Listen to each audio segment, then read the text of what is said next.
The fourth startup tonight is Gergana Pavlova for Connector. Maybe this is the way to pronounce. Gergana, are you here? She's not here. Okay, moving on. Georgi Yovchev, Sealio.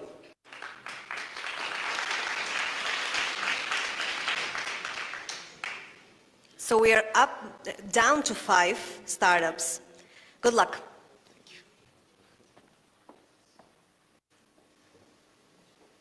Hi, my name is Georgi, and I'm the founder of Sealio. I've been a software engineer for the last 6 years, and in the software industry we have a huge problem.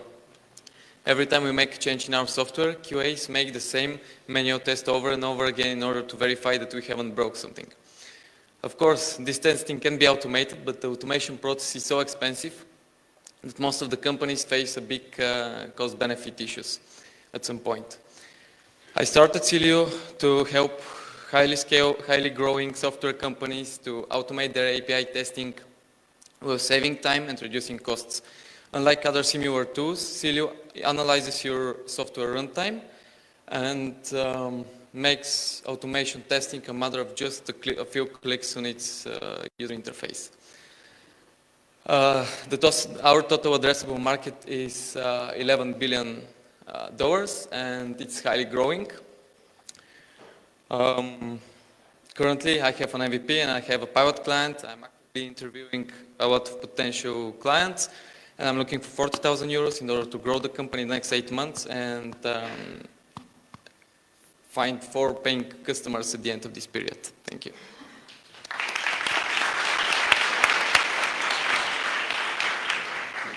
Thank you. So you have some, and I'm not much of a technical person, but you have some kind of a software that follows the one that was already written, and after somebody makes changes, just checks whether there is a difference between the code that was before and the code after. So it basically verifies if that person made the correct adjustments or he made some mistake on the way of changing things. Is that correct? Yes, that's the idea of automated testing. So when you make a change in your software, something can break, you may introduce a bug. And when you have automated test, you click one button, you run one command, you run the test, and you see what's the new behavior of your software. If it's valid, you change the tests, or if you introduce a bug, you go back and fix your bug. So basically that piece of software makes sure that the person that makes the changes,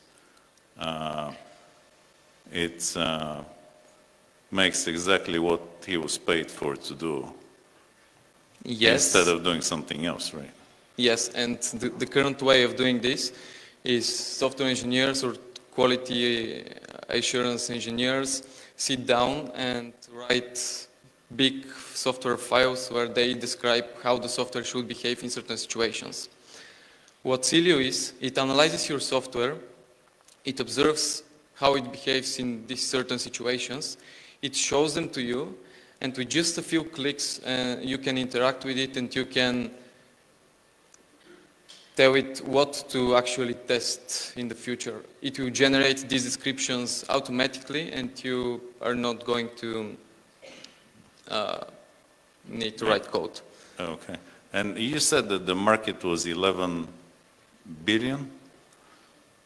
Or 22 billion. 22 billion? Yeah, that's the total addressable market. That's a big number. Is that the market for testing software, or what is the 22 billion market for? Yes. Currently there are around 1.5 million quality assurance professionals in the world. And a rough estimate of us is that we can save 33% of their time. The average salary is $44,000 per year. So we can calculate that this is roughly $22 billion per year market opportunity. Okay, so can you tell us a bit more about the name? I mean, what's the story behind the name? Because it's difficult to pronounce, easy to mistake, and maybe we'll need a QA to go after us when we pronounce Yes, it comes from SEO. The idea is that you SEO your software. You SEO it in a way that every time you make a change, you see all the side effects, and it gets harder to break something. Okay, and in terms of the business model, I mean, B2B enterprise software, it's spot on. This is what investors looking for, but can you tell us about your competitors? I mean, there are competitors. Why are you better and why companies are going to use your software? Yes, the market is huge and there are a lot of different competitors. There are lots of niches here because there are tools that test the interface. There are tools that test web servers as Sealio. And from some time, it kind of looks like that the market starts moving to more automatical way to automate your tests. So for example, some startups started popping up about automating this using AI, automating it using analysis of the source code and so on. So that's just another approach of solving it. It runs using analysis, monitoring of your software, and it seems pretty promising. Okay, and can you very briefly tell us about your pilot with the customer you mentioned? Yeah, so the initial idea was to start with a company that I've been working with, but they had some issues, so we couldn't start the pilot integration. So I started cold calling companies, and I called two companies, and the first one agreed to become a pilot client. So currently we are in the process of signing NDAs and contracts. Most probably they will start using it next week or the week after that, but they have a trial period of 3 weeks, and if we continue working together, they're going to pay. Thanks for the presentation, Gurko. I've written down a question here, and that's something with regards to a software company that issues a feature based on ChatGPT, essentially. So somebody writes that code for them. They don't give a damn whether it's somebody QAs it or not. Do you see that as a potential threat to your business? So the question is, open AI sources on the internet, using them to do your own coding, and you don't care about QA at all? yes, at this state of the market, it's hard to say.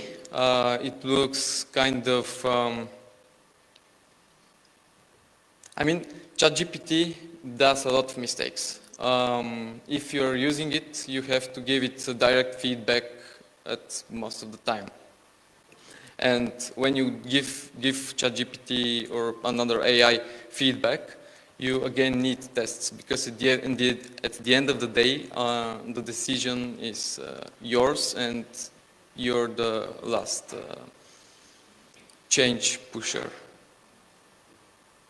So yeah, we can integrate this monitoring technique with AI. It can get even more powerful, but at this stage, it's better to focus on the analysis part, at least I think so. To follow up on Javor's question, can you tell us what's your closest competitor and what really differentiates you from them, and how big they are? Yeah, so in terms of direct competitors, we have one which is quite small. There is no big vendor which everyone knows or uses. And why are they small, in your opinion? Can you repeat? Why are they small, in your opinion? They were founded last year, and they raised $500K. So they are open source. They have made some design decisions that I wouldn't like to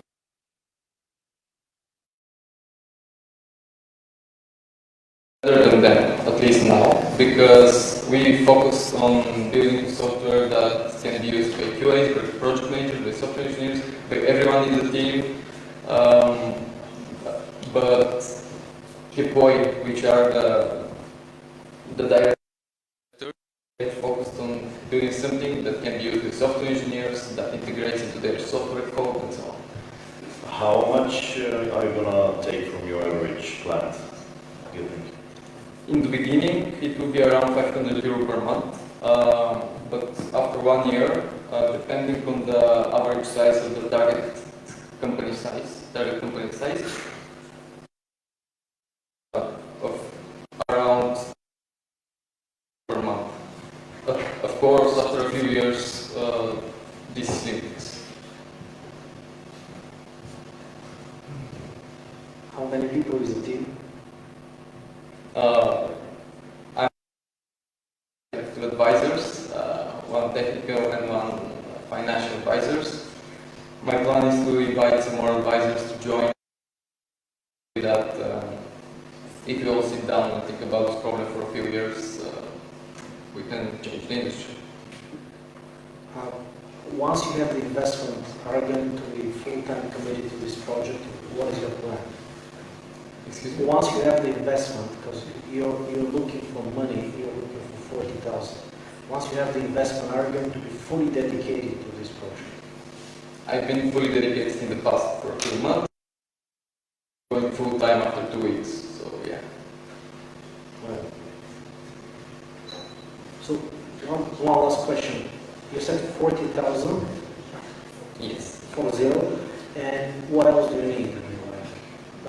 Besides that, this is going to help you, how long time? This is going to help you for 1 year, or 6 months? 8 months. 8 months. Yes. Good. Thank you.